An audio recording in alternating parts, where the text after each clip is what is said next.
Hello everyone, welcome in GS cruise. दोस्तों, इस video में हम भारत के करेंसी नोटों के विकास के इतिहास को डिस्कस करेंगे। जानने का प्रयास करेंगे नोटों का विकास किस प्रकार से प्रारंभ होता है और कैसे यह वर्तमान स्वरूप में आता है। यह वीडियो हमारा इकोनॉमी में पार्ट 9 होगा। जो भी हमारे दोस्त चैनल पर नए हैं, चैनल को सब्सक्राइब करें और बेल आइकन ज़रूर प्रेस करें, जिससे उन्हें आने वाली वीडियोस की नोटिफिकेशंस और अपडेट्स समय समय पर मिलती रहे। तो चलिए टॉपिक को स्टार्ट करते हैं। सबसे पहले हम रुपए को जान लेते हैं। रुपया शब्द का उद्गम संस्कृत के शब्द रूप या रुपया में निहित है, जिसका अर्थ चांदी होता है, और रुपयकम ये संस्कृत का शब्द है, इसका अर्थ होता है चांदी का सिक्का। दोस्तों, रुपए के संदर्भ में संघर्ष, खोज और उत्पत्ति का जो इतिहास रहा है वह बहुत ही लंबा रहा है। प्राचीन भारत के 6वीं सदी ईसा पूर्व से ही इसका विकास होता चला आ रहा है। दोस्तों, 19वीं सदी में ही ब्रिटिशर्स के द्वारा इस उपमहाद्वीप यानी कि भारत में कागज के पैसों की शुरुआत की गई थी। हमने पिछले वीडियो में डिस्कस किया था पेपर करेंसी कानून 1861 के द्वारा सरकार को ब्रिटिश भारत में विशाल क्षेत्र में नोट जारी करने का एकाधिकार दिया गया था। इसी एक्ट पर काम करते हुए 1862 में महारानी विक्टोरिया के सम्मान में विक्टोरिया के चित्र वाले बैंक नोटों और सिक्कों की श्रृंखला जारी की गई। इसके बाद 1935 में भारतीय रिजर्व बैंक की स्थापना की गई और उसे ही भारत सरकार के नोटों को जारी करने का अधिकार दे दिया गया। आरबीआई ने 10,000 रुपये तक का नोट छापा है, लेकिन स्वतंत्रता के बाद इसे बंद कर दिया गया। दोस्तों, आरबीआई द्वारा जारी की गई पहली करेंसी नोट 5 रुपये की नोट थी, जिस पर किंग जॉर्ज 6 की तस्वीर थी और यह नोट 1938 में छापा गया था। दोस्तों, यह वही नोट है जिसे आरबीआई के द्वारा 1938 में छापा गया था और इस पर किंग जॉर्ज 6 का तस्वीर छपा हुआ था। दोस्तों, इसके बाद स्वतंत्रता के बाद और 1950 के दशक में जब भारत में अपना संविधान लागू हो जाता है, भारत गणराज्य बन जाता है, तब भारत के आधुनिक रुपए ने अपना डिज़ाइन फिर से प्राप्त किया और कागज के नोटों के लिए सारनाथ के चतुर्मुख सिंह वाले अशोक के शीर्ष स्तंभ को चुना गया। इसने बैंक के नोटों पर छापे जा रहे जॉर्ज 6 का स्थान लिया और इस प्रकार से स्वतंत्र भारत में मुद्रित पहला बैंक नोट 1 रुपये का नोट था। दोस्तों, यह पॉइंट काफ़ी इंपॉर्टेंट है। भारत में स्वतंत्र भारत में मुद्रित पहला बैंक नोट 1 रुपये का था। दोस्तों, यह स्वतंत्र भारत में मुद्रित पहला बैंक नोट है जिसका मूल्य 1 रुपये था। इसके बाद दोस्तों 1969 में जब महात्मा गांधी जी के जन्म को 100 वर्ष पूरे हो रहे थे, तब आरबीआई ने 5 और 10 रुपये के नोटों को जारी किया, जिस पर महात्मा गांधी जन्म शती स्मारक डिजाइन वाली श्रृंखला छपी हुई थी। इस प्रकार की श्रृंखला जारी की गई। और दोस्तों, एक दिलचस्प बात यह है कि 10 रुपये के नोट पर पीछे की ओर चलती नाव का चित्र था और यह लगभग 40 से अधिक वर्षों तक इसी प्रकार चलता रहा। गांधी जी के जन्म शती वर्ष पर जारी किए गए नोट कुछ इस प्रकार से थे और 10 रुपये के पृष्ठ पर इसी प्रकार से चलती हुई नाव का चित्र छपा हुआ था। इसे आप इस तस्वीर में देख सकते हैं। दोस्तों, एक पॉइंट और जान लेना जरूरी है। वर्ष 1959 में भारत के हज यात्रियों के लिए 10 और 100 यानी कि 100 रुपये के विशेष नोट जारी किए गए थे, ताकि वे सऊदी अरब में स्थानीय मुद्रा के साथ विनिमय कर सकें, उन्हें कोई दिक्कत का सामना करना ना पड़े। हज यात्रियों के लिए जारी किए गए 10 रुपये और 100 रुपये के नोट कुछ इस प्रकार से थे, जिन्हें आप तस्वीरों में देख पा रहे हैं। दोस्तों, 1917 और 18 के आसपास हैदराबाद के निज़ाम को खुद की करेंसी मुद्रित करने और जारी करने का विशेषाधिकार दिया गया और इस प्रकार हैदराबाद के निज़ाम के द्वारा 1 रुपये का नोट कुछ इस तरह से जारी किया गया। दोस्तों, प्रथम विश्व युद्ध के दौरान धातु की कमी के कारण मोरवी और ध्रांगधारा रियासतों ने कम मूल्य वाले करेंसी नोट जारी किए। इन्हें हरवाला कहा जाता था। इन्हीं नोटों को हरवाला कहते हैं। दोस्तों, दूसरे विश्व युद्ध के दौरान भी धातु की कमी के कारण लगभग 36 रियासतों के द्वारा, खासकर गुजरात, राजस्थान, सिंध, बलूचिस्तान और मध्य प्रांतों के द्वारा सिक्कों के स्थान पर कागज के टोकन जारी किए जाते हैं।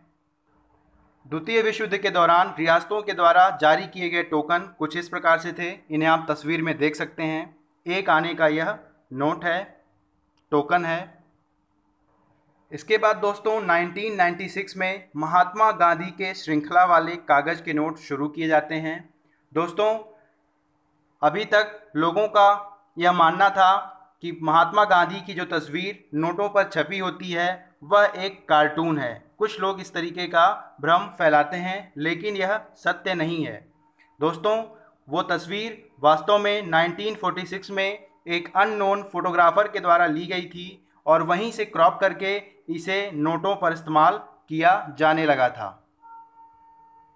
1946 में ली गई तस्वीर यही है, जहां से गांधी जी के तस्वीर को क्रॉप करके हम नोटों पर इस्तेमाल करते हैं।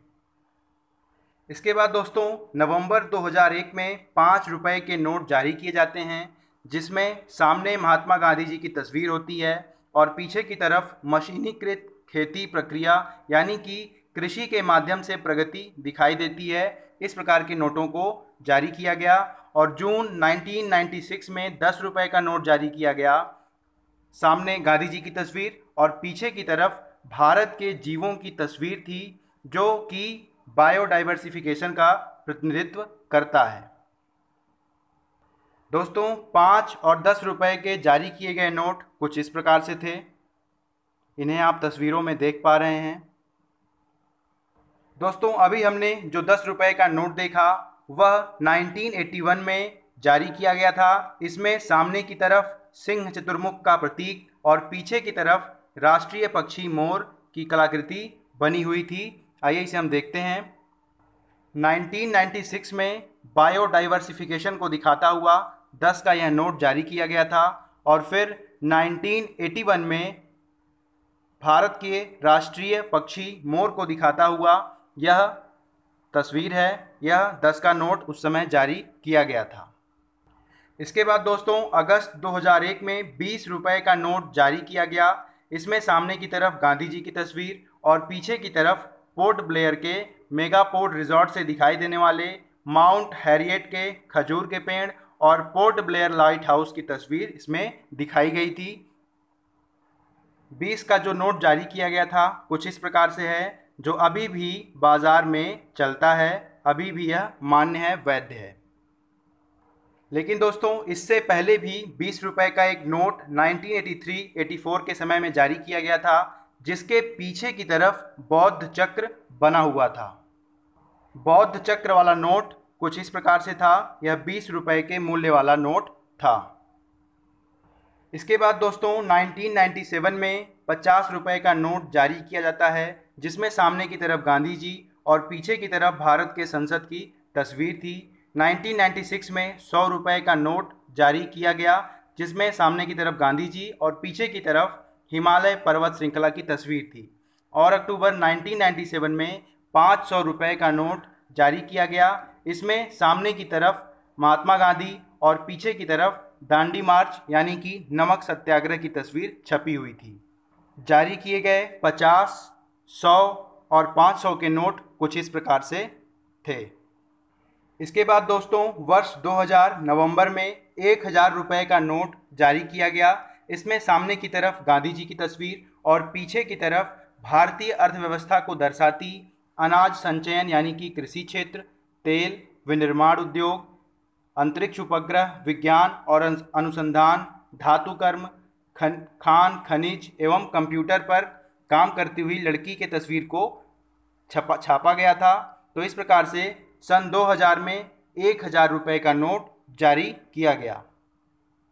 सन 2000 में जारी किया गया 1000 का नोट कुछ इस प्रकार से था।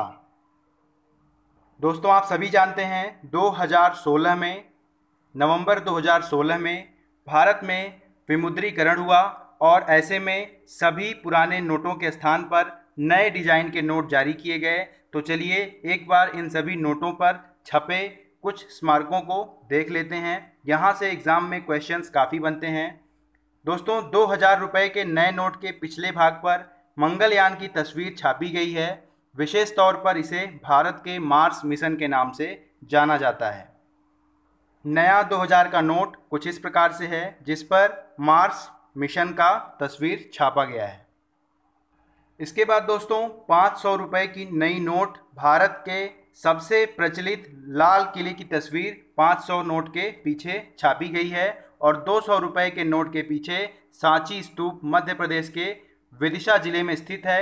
200 रुपये के पीछे सांची स्तूप को अंकित किया गया है, इसके तस्वीर को छापा गया है, जो कि मध्य प्रदेश के विदिशा जिले में स्थित है, जिसका निर्माण सम्राट अशोक के कार्यकाल में हुआ था और सांची का स्तूप भारत की सबसे प्राचीन संरचनाओं में से एक है। चलिए इन दोनों नोट्स को देख लेते हैं। सांची स्तूप वाली 200 की नोट कुछ इस प्रकार से है और वर्तमान 500 के नोट पर नई दिल्ली में स्थित लाल किले के चित्र को अंकित किया गया है। 50 रुपये के नोट के पीछे हम्पी मंदिर का चित्र बना हुआ है। ये मंदिर कर्नाटक की तुंगभद्रा नदी के किनारे स्थित है। हम्पी मंदिर पत्थर से बना रथ वास्तुकला का अद्भुत नमूना है, जो कि रथ के आकार का है। इसे भी देख लेते हैं। 50 रुपये का जारी किया गया नया नोट कुछ इस प्रकार से है। हम्पी मंदिर कर्नाटक। 100 रुपये का नया नोट, जिस पर रानी की वाव की तस्वीर छपी है। दोस्तों रानी की वाव गुजरात के पाटन में स्थित है। बावड़ी को गुजराती में बाव कहते हैं और इस बावड़ी का निर्माण सोलंकी वंश की रानी उदयामती ने अपने पति भीमदेव प्रथम की याद में कराया था, इसलिए इस बावड़ी को रानी की वाव के नाम से जाना जाता है। और इसके बाद दोस्तों 10 रुपये के नए नोट पर 13वीं शताब्दी में निर्मित भगवान सूर्य का चक्र के साथ 24 पहियों वाले रथ पर सवार 7 घोड़ों का चित्र छपा हुआ है, जिसे सूर्य मंदिर के नाम से जाना जाता है और यह उड़ीसा के कोणार्क में स्थित है। तो चलिए इन दोनों नोट्स को एक बार देख लेते हैं। 100 का नोट, जिस पर रानी का बाव अंकित है, और 10 रुपये का नोट, जिस पर कोणार्क का सूर्य मंदिर छपा हुआ है। इसके बाद दोस्तों अगस्त 2019 में 20 रुपये का नया नोट जारी किया गया था, जिसमें पीछे की ओर एलोरा गुफा का चित्र छपा हुआ है और यह दोस्तों 7वीं नई करेंसी है। तो इस प्रकार से अब तक 10, 20, 50, 100, 200, 500 और 2000 रुपये के नए नोट जारी किए जा चुके हैं। नया 20 रुपये का नोट कुछ इस प्रकार से है। इस प्रकार दोस्तों भारत में वैध सबसे बड़े मूल्य का नोट 2000 रुपये का है और 20 रुपये का नोट जो सबसे अंत में जारी किया गया, यह 7वीं करेंसी नोट है। इसे याद रखेंगे। इस प्रकार से हमने भारत के करेंसी नोटों के विकास के इतिहास को डिस्कस किया। आई होप ये वीडियो आपको पसंद आई होगी। वीडियो पसंद आए तो वीडियो को लाइक ज़रूर करें, चैनल को सब्सक्राइब करें और बेल आइकन ज़रूर प्रेस करें, जिससे आपको आने वाली वीडियोस की नोटिफिकेशंस समय समय पर मिलती रहे। मिलते हैं अगले वीडियो में नए टॉपिक के साथ। Thanks for watching.